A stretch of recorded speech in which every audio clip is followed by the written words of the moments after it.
You're mid-sentence. Standing in front of someone you've known for years. Their face is familiar. Their voice is familiar. And then, their name disappears. Not forgotten, not lost, gone. Your brain panics. Your heart speeds up. You start stalling. Hey, you! How's, work? And the stranger part? The harder you try to remember, the further away the name feels. You know it. You know it. But your brain refuses to cooperate. This isn't stress, it's not aging, and it's not a memory failure. In fact, your brain is doing this on purpose. And once you understand why, you'll never panic in this moment again. You see them across the room. It's someone you know. You've met them before several times. In fact, you walk over, a big smile on your face. They smile back. They say your name, and then it's your turn. Your brain freezes solid. A vast, empty space appears where their name should be. You can almost feel the gears grinding to a halt. The smile on your face feels a little stiff now. You stretch out the hey for as long as humanly possible, hoping a lightning bolt of memory will strike. It doesn't. This moment is a classic. It's a small human drama played out in offices, parties, grocery stores every single day. You might feel a hot flush of embarrassment creep up your neck. You might think, what is wrong with me? The answer is nothing at all. It doesn't mean your memory is failing. It just means your brain had a temporary glitch in its retrieval system. It's a perfectly normal, if slightly cringeworthy part of being human. Think of it like this. Your brain is a ridiculously busy librarian. It's constantly shelving new information. It's also trying to find old books on request. Sometimes a request for a name comes in while the librarian is juggling a stack of other urgent tasks. The librarian knows the book is there. They can even picture the shelf it's on, but they just can't put their hands on it right that second. This is not a sign of a bad library. It is a sign of a very, very busy one. So let's take a breath. Let's step back from that awkward pause. That feeling of a blank mind is not a catastrophe. It's simply a signal. It's our brain telling us that the connection to that specific piece of information is a little weak or temporarily blocked. To understand why we forget, it helps to know how we remember. Memory isn't just one thing. It's a 3-step process. Think of it like getting a package. First, you have to receive the package. This is the learning or encoding phase. It's the moment you first hear a person's name. Your brain takes in the sound and the sight of the person. The initial, hello, I'm Sarah moment. The package has arrived at your door, step 1. Next, you need to put the package away somewhere safe. This is the storage phase. Your brain decides where to file this new name. It needs to create a stable memory trace. This happens when you pay attention and when your brain makes connections. A well-stored memory is like a clearly labeled shelf. Toss it in a corner and it's hard to find later. Sleep helps. A good night's sleep organizes the day's packages.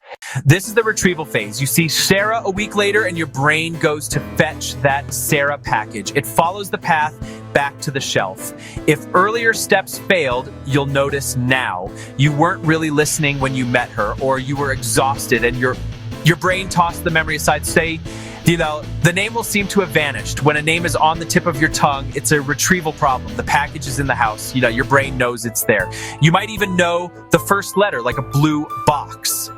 But the exact location is temporarily lost. The path is blocked. Forgetting a name is rarely erasure. It's usually a breakdown in one of 3 steps: learning it, storing it, finding it.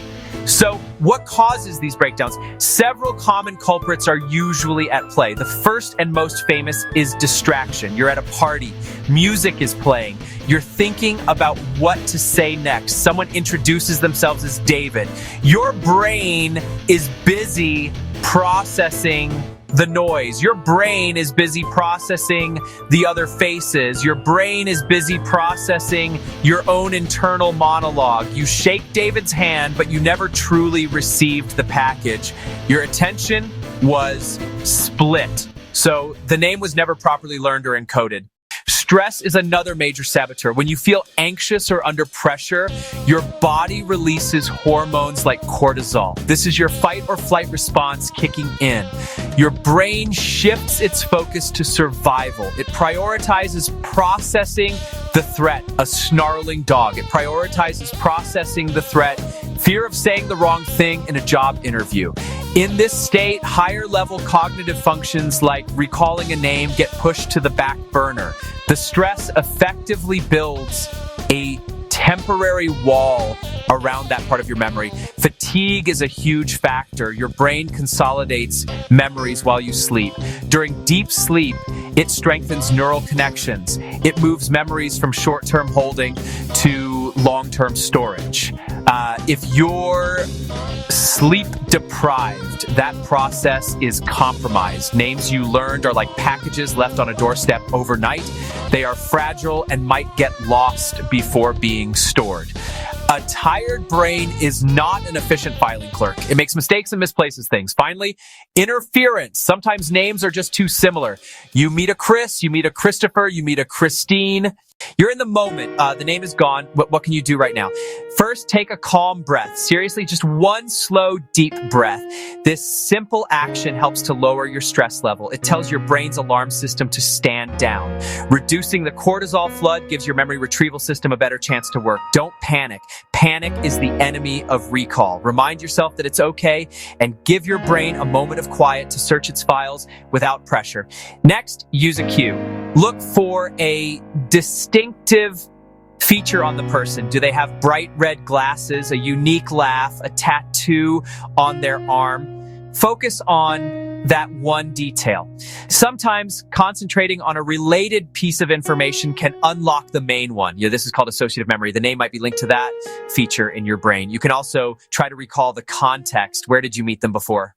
Recreating the scene in your mind can provide the key to unlocking the name. Engage in a little clever conversation.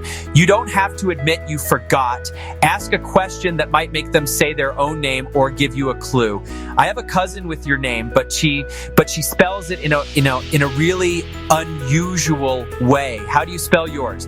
Another great tactic is to introduce them to someone else you are with. Turn to your friend and say, "Have you met?"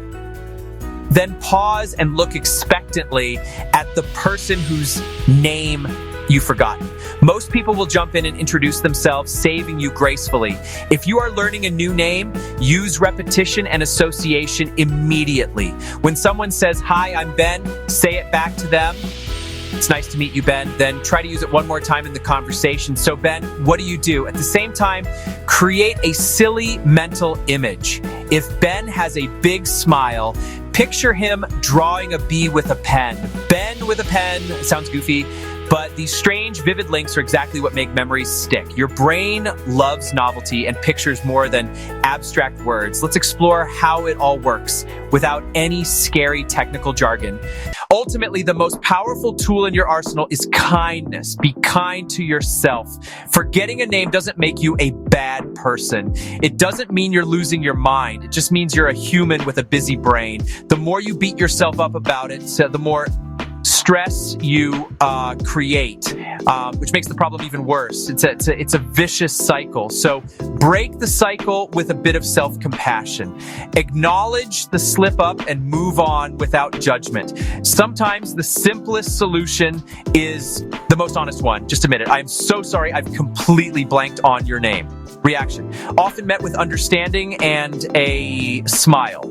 Most people have been in the exact same situation. They get it. Being honest is far less awkward than fumbling through a conversation while trying to hide the fact that you have no idea who you're talking to. This direct approach can even build a stronger connection. It shows vulnerability and humility. When you meet someone new, make a conscious effort to pay attention for just those first few seconds. Look them in the eye. Listen to the sound of their name. Repeat it. Create that silly mental link. These small acts of mindfulness are like pouring a solid foundation for a new memory. They ensure the package is received properly from the very start, which makes storing and retrieving it infinitely easier down the road. So here is your one clear take-home tip. link it, say it, create a quick weird visual association with their name, then say their name back to them. That's it. This two-step process engages multiple parts of your brain and dramatically increases the chances that the name will stick. Be patient. Like any skill, remembering names gets better with practice. Don't aim for perfection.